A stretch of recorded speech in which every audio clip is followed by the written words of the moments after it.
बिस्मिल्लाहिर्रहमानिर्रहीम। सल्लल्लाहु अलैहि वसल्लम। एक इसमें एतराज़ किया जाता है कि जब सहाबा कराम रज़ियल्लाहु अन्हुम ने इसकी यजीद की बैत कर ली थी, मसलन हज़रत अब्दुल्लाह बिन उमर रज़ियल्लाहु अन्हु भी हैं और बाकी लोगों के भी बाद नाम लेते हैं, तो कहते हैं आपको इसमें क्या एतराज़ है? शारी हमें कोई एतराज़ नहीं है। हम ये कहते हैं बैत हुई किस तरीके से है। अब्दुल्लाह बिन उमर ने बैत कर ली थी, अच्छा जी। अब हम ये पूछते हैं कि जो अब्दुल्लाह बिन उमर रज़ियल्लाहु ताला अन्हु की बैत करना है, क्या इस चीज़ की तौसीक हो जाएगी कि यजीद की खिलाफत ठीक है? तो फिर सही है, फिर तो हज़रत हुसैन से मुखालफत की ज़रूरत ही कोई नहीं थी। हज़रत हुसैन बैत ना भी करते तो खैर थी। असल में हज़रत हुसैन का जो बैत करना है ना, वो उम्मत मुहम्मदिया सल्लल्लाहु अलैहि वसल्लम में इमाम थे, और कुरान में है ना कि इनके जो उलमा हैं और अल्लाह वाले हैं, ये लोगों को हराम खोरी से और बुरे कामों से क्यों नहीं रोकते। हज़रत हुसैन का वो टाइटल था। मसला number 157 part 2 100 questions on Sunni and Shia issues with engineer Mohammad Ali Mirza.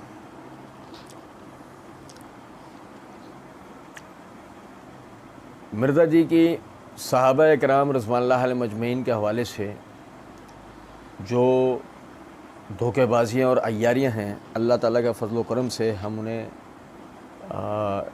सीख समझ रहे थे। अलीउल हसन नकवी ने मिर्ज़ा जी से सवाल किया, अच्छा एक एतराज़ किया जाता है कि जब सहाबा इकराम रज़ियल्लाहु अन्हु ने उसकी यजीद की बैत कर ली थी, मसला हज़रत अब्दुल्लाह बिन उमर रज़ियल्लाहु ताला अन्हु भी हैं और बाकी लोगों के भी बाज़ नाम लेते हैं, तो वह कहते हैं कि आपको इसमें क्या एतराज़ है। मिर्ज़ा जी जवाब के अंदर कहते हैं कि शाह जी हमें कोई एतराज़ नहीं है, हम ये कहते हैं बैत हुई किस तरीके से है। अब्दुल्लाह बिन उमर ने बैत कर ली थी, अच्छा जी। अब हम ये पूछते हैं कि जो अब्दुल्लाह बिन उमर रज़ियल्लाहु ताला अन्हु की बैत करना है, क्या इस चीज़ की तौसीक हो जाएगी कि यजीद की खिलाफत ठीक है? अच्छा, अब यहाँ एक बात को समझिएगा। पिछले दिनों भी हमने मिर्ज़ा साहब के एतराज़ात के जवाब देने के दौरान में मरवान बिन हकम के हवाले से मिर्ज़ा इंजीनियर ने ये बात कही कि जी उसने दीन बदल दिया, तो हमने वहाँ पर अल्लाह ताला की दी हुई तौफीक से ये बताने की कोशिश की थी कि मरवान ने ईद के सुन्नत तरीक़े को इज्तिहादन वक्ती मसलहत के तहत बदलने की कोशिश की। सहाबा इकराम रज़वानुल्लाह अलैहिम अजमईन खुसूसन अबू सईद खुदरी रज़ियल्लाहु ताला अन्हु ने उसके ऊपर एतराज़ किया। मैंने वहाँ उस वीडियो के अंदर भी ये बात कही थी, ना तो मरवान की वकालत ज़ेर नज़र है और न ही ये कि मरवान ने सही किया, बल्कि सिर्फ़ ये बताना मकसूद था। मिर्ज़ा ने सही मुस्लिम की रिवायत में ख़ुद मरवान और अबू सईद खुदरी रज़ियल्लाहु ताला अन्हु के दरमियान का ताल्लुक़ का जो वाज़ेह होना ज़ाहिर होता था, उसकी तरफ मैंने इशारा किया कि मिर्ज़ा ने रिवायत के इस हिस्से को छुपा लिया और फिर जो ये तासुर दिया कि दीन बदल गया, तो आज हमारे हाथों में क्या आया। लेकिन मिर्ज़ा साहब के पीछे जो राज़ी खड़े हैं वो, और मिर्ज़ा साहब के यतीम फिल इल्म मुक़ल्लिदीन, उन बेचारों ने ठीक ठाक जो ना इसके ऊपर उधम मचाया कि जी ये मरवान की वकालत है और फ़लाँ है और ढिमका है। चलें, मैं ये सब इसलिए बता रहा हूँ कि अभी ये मौका नहीं है कि हम उसकी वजाहत दें। अभी तो सिर्फ ये बताना मकसूद था कि अब आज हम यजीद के हवाले से जो मिर्ज़ा साहब ने यहाँ पे सवाल का जवाब दिया है, जब हम उसके ऊपर बात करेंगे तो सुनने वाले को ऐसा लगेगा कि जी वही कि अगर वो मिर्ज़ा साहब का अंधा बहरा लंगड़ा लूला मुक़ल्लिद है तो उसको ऐसा लगेगा हम यजीद का दिफा कर रहे हैं। जबकि मसला ये है कि हम आज से नहीं एक ज़माने से एक बात करते हैं, दिफा उस चीज़ का होता है जो चीज़ साबित हो, और जो चीज़ साबित ना हो ना उसका दिफा नहीं होता, उसका इस चीज़ की वजाहत होती है कि इसका सबूत होना चाहिए, इसका सबूत दिया जाए, नंबर एक। नंबर दो, हम तो मिर्ज़ा साहब के धोखेबाजी और अय्यारियों को वाज़े करते हैं हमारा मकसद ये नहीं होता है कि फ़लाँ का दिफा है। हम सहाबा किराम रिज़वानुल्लाह अलैहिम अजमईन का दिफा करना हमारे लिए दीन है। जैसे कि एक मौसूफ़ ने आके कमेंट किया कि इनके ऊपर लानत मलामत करना हमारे लिए इबादत है, तो उसी तरीके से हम कहते हैं कि सहाबा किराम रिज़वानुल्लाह अलैहिम अजमईन का दिफा करना हमारे लिए दीनी खिदमत है। लेकिन जहाँ तक मरवान यजीद वगैरह का ताल्लुक़ है तो उनके तो दिफा का सवाल ही नहीं पैदा होता। हम तो सिर्फ इतना कहते हैं कि मिर्ज़ा साहब जैसे तटपुंजी है, जब उनके वाले से बात करते हैं तो इतनी कच्ची बात करते हैं, इतनी कच्ची बात करते हैं, आवाम को ऐसा धोखा देते हैं, हम तो उसकी जो है ना यानी कि वजाहत देते हैं। अब यहाँ भी आप देखें कि और कहते हैं अच्छा, एक एतराज़ किया जाता है कि जब सहाबा किराम रज़ी अल्लाह तआला अन्हुम, ये उन्हीं की जो इबारत है वो इबारत पढ़ रहे हैं, ने इसकी यजीद की बैत कर ली थी। मसला हज़रत अब्दुल्लाह बिन उमर रज़ी अल्लाह तआला अन्हु भी हैं और बाकी लोगों के भी बाज़ नाम लेते हैं, तो वो कहते हैं कि आपको इसमें क्या एतराज़ है। तो मिर्ज़ा जी ने जवाब इस तरह शुरू किया है कि शाह जी हमें कोई एतराज़ नहीं है, हमें कोई एतराज़ बैत यजीद के ऊपर हमें कोई एतराज़ नहीं है, बैत यजीद के ऊपर हमें कोई एतराज़ नहीं है। सवाल करने वाले ने बैत यजीद के ऊपर सवाल किया। यार मेरी बात तवज्जो से सुनो, मैं सवाल को दोहरा देता हूँ। अच्छा, एक एतराज़ किया जाता है कि जब सहाबा किराम रज़ी अल्लाह तआला अन्हु ने उसकी यानी यजीद की बैत कर ली थी, मसला हज़रत अब्दुल्लाह बिन उमर रज़ी अल्लाह तआला अन्हु भी हैं और बाकी लोगों के भी बाज़ नाम लेते हैं, तो वह कहते हैं कि आपको इसमें क्या एतराज़ है। वो ये सवाल करने वाला कह रहा है कि यजीद की खिलाफत सही थी या गलत, ये कर रहे हैं, ये सवाल किया उसने। तवज्जो करें, बात पे तवज्जो करें। अब मिर्ज़ा जी कह रहे हैं शाह जी हमें कोई एतराज़ नहीं, हम ये कहते हैं बैत हुई किस तरीके से। अब्दुल्लाह बिन उमर ने बैत कर ली थी, अच्छा जी अब हम ये पूछते हैं कि जो अब्दुल्लाह बिन उमर रज़ी अल्लाह तआला अन्हु की बैत करना है, क्या इस चीज़ की तौसीक हो जाएगी कि यजीद की खिलाफत ठीक है। जब सवाल करने वाले ने आपसे ये सवाल ही नहीं किया कि यजीद की खिलाफत दुरुस्त थी या नहीं, ठीक थी या गलत, जो सवाल ही नहीं किया, अब इजाफी वो जवाब देने क्यों बैठ गए। या यूँ हम कहते हैं ये बात, मिर्ज़ा जी सिर्फ एक फितना है, एक खन्नास है जो सिर्फ लोगों के दिलों में वसवसे पैदा करता है। ये यजीद की वकालत या दिफा की बहस नहीं हो रही है, बहस ये हो रही है सवाल करने में आपसे ये सवाल ही नहीं किया। हाँ, अगर वो आपसे ये सवाल करता कि उसकी खिलाफत सही थी या नहीं, तो आपका ये जवाब देना समझ में आता है कि आप वाकई एक सवालात के सही जवाब दे रहे हैं। आप कोई राफजी नहीं है, आप जो है वो कोई जहनी मरीज़ नहीं है कि सामने वाला कुछ भी बोल रहा है आप कुछ भी बोल रहे हैं। अच्छा, फिर आप ये देखें कि मिर्ज़ा जी कहते हैं अपनी इसी वीडियो के पार्ट 1 के अंदर मिर्ज़ा जी ने एक जगह पर यह बात कही है, यानी कहा, यहाँ मिर्ज़ा जी ने कहा ना, हम ये पूछ रहे हैं कि जो अब्दुल्लाह बिन उमर रज़ी अल्लाह अन्हु की बैत करना है, क्या इस चीज़ की तौसीक हो जाएगी कि यजीद की खिलाफत ठीक है। और जबकि मिर्ज़ा साहब ने इसी वीडियो के पार्ट 1 में ये कहा और फिर कहा कि अब्दुल्लाह बिन उमर को भी मशवरे के लिए शामिल कर लेना, लेकिन उसको खलीफा ना चुनना, यानी वो मुलूकियत वाला मामला ना हो। ये मिर्ज़ा जी की यानी कि जो मिर्ज़ा जी के जो फरमूदात हैं, हमने उसमें से ये जुमला अलग किया था कि जहाँ मिर्ज़ा जी ये बताना चाह रहे थे कि उमर रज़ी अल्लाह तआला अन्हु ने ज़ख्मी होने के बाद शहादत से पहले अपने बाद के खलीफा के इंतखाब के लिए शूरा को जो ज़िम्मेदारी दी थी, उसमें आपने उमर रज़ी अल्लाह तआला अन्हु ने ये कहा था कि अब्दुल्लाह बिन उमर को भी मशवरे के लिए शामिल कर लेना। मिर्ज़ा जी को भी इस बात का एतराफ़ है। अब जब मिर्ज़ा जी ने यहाँ कहा है ना कि जो अब्दुल्लाह बिन उमर रज़ी अल्लाह तआला अन्हु ने यजीद की बैत की है, क्या ये इस चीज़ की तौसीक हो जाएगी। तो वह अहले शूरा में से हैं, कोई आप जैसे टटपुंजे थोड़ी हैं, वह अहले शूरा में से हैं, उनकी अहमियत और हैसियत है, वह साहिब इल्म साहिब फजल शख्सियत है। ये वाकई इस चीज़ की तौसीक होगी कि बैत खिलाफत सही हुई, बाद में यजीद के अमाल क्या है बहस उससे नहीं है। उस वक्त जो अब्दुल्लाह बिन उमर रज़ी अल्लाह तआला ने किया सो किया, वो बिल्कुल ठीक है, ये तौसीक है कि ये बैत बिल्कुल सही है, यजीद की जो हुकूमत है वो बिल्कुल सही है यहाँ तक। उसके बाद यजीद का अमाल क्या है, जब उनकी बहस आएगी हम वहाँ इसको पढ़ेंगे, फिल वक्त ये बात ही नहीं है। मेरी बात समझ रहे हैं। इसी तरह आप देखें, ये मिर्ज़ा जी ने कहा ना कि क्या वो उसकी तौसीक हो जाएगा। मिर्ज़ा जी कहते हैं देखो फ्रॉड करते हैं, लोगों को सही बात बताएं, मतलब झूठी वकालत तो ना करें, सच्ची वकालत करें। अब हम मिर्ज़ा साहब से बोलते हैं मिर्ज़ा साहब आप सच्ची वकालत कर रहे हैं, अगर आप सच्ची वकालत कर रहे हैं तो सामने वाले ने आपसे बेत सही है या नहीं ये सवाल ही नहीं किया, तो आप उसको घुमा के वहाँ क्यों लगा। आप तो इसके ऊपर बात करते हैं कि ये बेत सही हुई है या नहीं हुई है, आप तो इस पर बात करते हैं और फिर उसके बाद कहते हैं तो फिर सही है।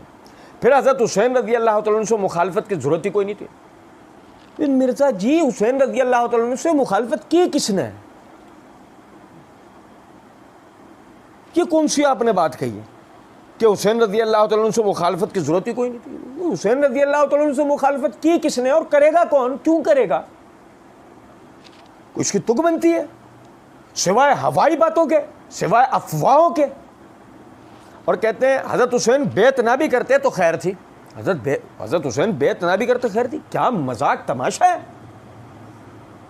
जो मुंह में आता है आदमी ये बकवास कर देता है, इसकी पब्लिक इसके ऊपर यकीन कर लेती है। मतलब आप अंदाजा करें सैयदना हुसैन बेत क्यों नहीं करेंगे? आप समझें इस बात को कि जब इस्लाम के अंदर खलीफतुल मुस्लिमीन की बेत करने का हुक्म है और यानी कि सब ने उसकी बेत कर ली है, तो हुसैन रज़ी अल्लाह तआला अन्हु उसकी बेत से बगैर किसी शरई मसलहत के पीछे क्यों रहेंगे? ये कह देना कि खैर थी, क्यों खैर थी, सवाल ही नहीं पैदा होता। और उसके बाद आगे कहते हैं असल में हज़रत हुसैन का जो बेत करना है ना, वो उम्मत मोहम्मदिया सल्लल्लाहु अलैहि वसल्लम में इमाम थे। कुरान में आता है ना कि उनके जो उलमा हैं और अल्लाह वाले हैं, ये लोगों को हराम खोरी से और बुरे कामों से क्यों नहीं रोकते? हज़रत हुसैन का वो टाइटल था। अल्लाह की कसम, मिर्ज़ा जैसे जंगली लोग हैं ना, लोगों को उस दौराहे पे ले जाके खड़ा कर देते हैं। आपको मैं आज एक बात बताऊं, आपको पता है मिर्ज़ा जी के बहुत सारे मुकल्लिदीन एक एतराज़ करते हुए पिछले दिनों तक नज़र आते थे कि मिर्ज़ा के जो एतराज़ात हैं उसको उलमा जवाबात क्यों नहीं देते। आप यकीन करें कि यह आदमी अपनी जो डिक्टेशन लेता है अपनी राफ़ज़ियत से मजबूर होकर इस तरह के जुमले बोलता है कि सामने वाला जो अगर जवाब दे अपनी शराफत को मलहूज़ रख के, अपनी इनकिसारी अपने दीनी तकवे को मलहूज़ रख के जब जवाब दे तो उस सूरत में वो जवाब नहीं लगता। और अगर वो मिर्ज़ा को मिर्ज़ा की ट्यून के अंदर जवाब दे तो फिर लगता है ऐसा है कि कोई खुदा न खास्ता कोई नासबियत वाली बात। आप समझे ज़रा इस बात। कैफियत ये है कि वो कहते हैं कि असल में हज़रत हुसैन का जो बेत करना है ना, वो उम्मती मोहम्मदिया सल्लल्लाहु अलैहि वसल्लम में इमाम थे। ये राफ़ज़ियत। सैयदना हुसैन बिन अली बिन अबी तालिब रज़ी अल्लाह ताला अन्हुमा, उनका जो मकाम व मर्तबा है वो मुसल्लम, उनका जो मकाम व मर्तबा है वो मुत्तफ़िक़ुन अलैह, उनका जो मकाम व मर्तबा है, उनकी जो शान और फजीलत है उसका कोई मुनकर नहीं। वो नबी सल्लल्लाहु अलैहि वसल्लम की जो सही बुखारी की हदीस है कि नबी सल्लल्लाहु अलैहि वसल्लम ने फरमाया, मेरे ये दोनों बेटे जन्नत के फूलों में से फूल हैं। ये जो सही मुस्लिम की हदीस है कि वो नौजवानों के, जन्नत के नौजवानों के सरदार हैं।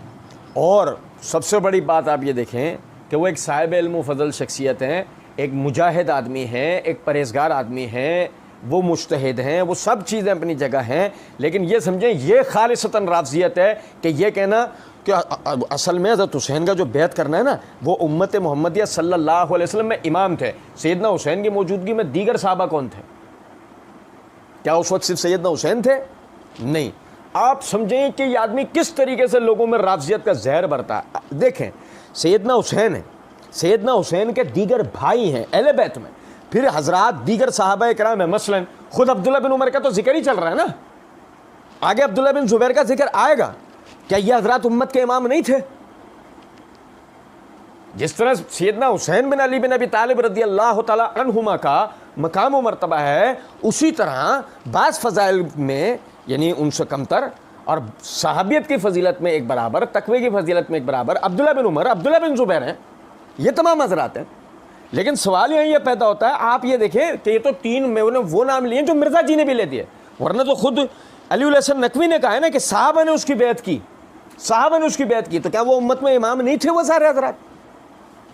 बात सारी ये है कि ये कहना ये तो खारिज है। वही असनाशरी नज़रिया 12 इमाम वाला कि सैयदना हुसैन को इमाम समझना अपने दौर में, बाकी किसी को इमाम ना मानना।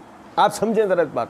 सेम उसी तरीके से मिर्ज़ा ने यहाँ पे क्या, वो उम्मत मोहम्मद में इमाम थे। कुरान में आता है ना कि उनके जो उलमा हैं और अल्लाह वाले हैं, ये लोगों को हराम खोरी से और बुरे कामों से क्यों नहीं रोकते। हज़रत हुसैन का वो टाइटल था। अब मेरा एक क्लिप भी चढ़ा हुआ है बड़ा सख्त किस्म का, मैं अभी आधा घंटा लग जाएगा। अच्छा देखें, समझे कि वो हज़रत हुसैन का वो टाइटल था। अरे यार देखो कैसा जालिम आदमी। सैयदना हुसैन बिन अली बिन अबी तालिब रज़ी अल्लाह ताला अन्हुमा का ये टाइटल बहुत है कि जो नबी सल्लल्लाहु अलैहि वसल्लम ने फरमाया कि ये जन्नत के नौजवानों के सरदार हैं। कम है? ये दुनिया में जन्नत के फूलों में से एक है, ये कम है? या दीगर वो फ़ज़ाइल कि जो उनको उनके इल्म व फ़ज़ल साहिब वही मोहम्मद सल्लल्लाहु अलैहि वसल्लम की ज़बानी अपने इबादत और जिहाद के अमल के नतीजे में उनको जो हासिल हुए, क्या वो फ़ज़ाइल, वो टाइटल उनके लिए बहुत नहीं है कि हम खींचतान क्यों इनके लिए टाइटल बनाने की कोशिश करें? आप अंदाज़ा करें कि कुरान में आता है कि उनके जो उलमा हैं, ये हुसैन रज़ियल्लाहु अन्हु का जिक्र करते हैं, मिर्ज़ा जी ने याद पढ़ी है कि जो कुरान में आता है उनके जो उलमा हैं और अल्लाह वाले हैं, ये लोगों को हराम खोरी से और बुरे कामों से क्यों नहीं रोकते? यार देख, ये मेरे हाथ में तफसीर कुर्तुबी है। मैं आपको यहाँ बात आगे ले आने से पहले एक चीज़ बताता हूँ। मिर्ज़ा जी ने अपनी इस रिकॉर्डिंग की इब्तिदा के अंदर ये बात कही थी कि मैं अल्लाह का फ़हम बयान करूँगा, अल्लाह के महबूब सल्लल्लाहु अलैहि वसल्लम का फ़हम बयान करूँगा और हमारे सल्फ़ का। आप समझें, जो कुरान की आयत पढ़ी, यानी कि अपने किसी बात की वजाहत के लिए ये तो कुरान की आयत पढ़ी जाएगी या मोहम्मद सल्लल्लाहु अलैहि वसल्लम की हदीस पढ़ी जाएगी, और अगर बिलफ़र्ज़ कोई चीज़ उसमें से आपने बयान करनी है, कोई नुक्ता वाज़े करना है, तो उस पर आप जो फ़हम बयान करेंगे वो सल्फ़ का फ़हम बयान करेंगे। लेकिन आप ऐसा नहीं करते। आपने अपने तौर पर ही कि जी ये जो इस आयत के अंदर आया ना जिक्र, ये हुसैन रज़ियल्लाहु अन्हु का टाइटल है। अंदाज़ा करो जुल्म इस आदमी का। ये मेरे हाथ में तफसीर कुर्तुबी है, इसकी जिल्द नंबर 3 का सफ़ा नंबर 635 है। इमाम कुर्तुबी रहमतुल्लाह अलैह कहते हैं इससे मुराद यहूदी हैं, इससे मुराद यहूदी हैं जिन्होंने कहा था कि तुम इस पर ईमान लाओ जो ईमान वालों पर नाजिल किया गया दिन के आगाज़ के वक्त जब तुम मदीने में दाखिल हो, और दिन के आखिर में इनकार कर दो जब तुम घरों को लौट आओ।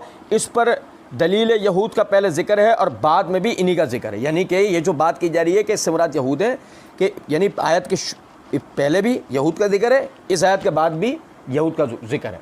आप अंदाज़ा करें कैसा जालिम आदमी है। ये बज़ाहिर क्या लग रहा था कि सैयदना हुसैन की शान और फजीलत बता रहा है। यहूद के बारे में जो आयत उतरी है जिसमें यहूदियों की तरफ इशारा है कि इनके उलमा, इनके बुज़ुर्ग लोगों को हराम खोरी और बदमाशियों और हराम कारियों से और गुनाहों से रोकते नहीं हैं। बताओ, मिर्ज़ा चोचो कह रहा है ये सैयदना हुसैन का टाइटल है। अबे यहूद के उलमा की दुनिया परस्ती का जिक्र हो रहा है कि वो लोगों को हराम कारियों और गलत कामों से रोकते नहीं है। कह रहा है कि ये हज़रत हुसैन का टाइटल था। अब कोई पूछे, अबे क्या सैयदना हुसैन लोगों को बुरे अमाल से रोकते नहीं थे, बुरे कामों से रोकते नहीं थे? अबे वही तो इस आयत का मिसदाक है, कुंतुम खैरा उम्मतिन उखरिजत लिन्नासी तामुरून बिल मारूफ व तनहाउना अनिल मुनकर। तुम बेहतरीन उम्मत हो, हमने लोगों के दरमियान से तुम्हारा सिलेक्शन किया है कि तुम लोगों को बुराइयों से रोकते हो, तुम नेकियों का हुक्म देते हो, तुम अल्लाह पे ईमान लाते हो। ये है सैयदना हुसैन का टाइटल। कैसा जालिम आदमी, इसको सुनने वाले कैसे लोग हैं कि वो ये नहीं समझ पा रहे ये सैयदना हुसैन की शान बता रहा है या उनकी शान में गुस्ताखी कर रहा है ये बेगैरत।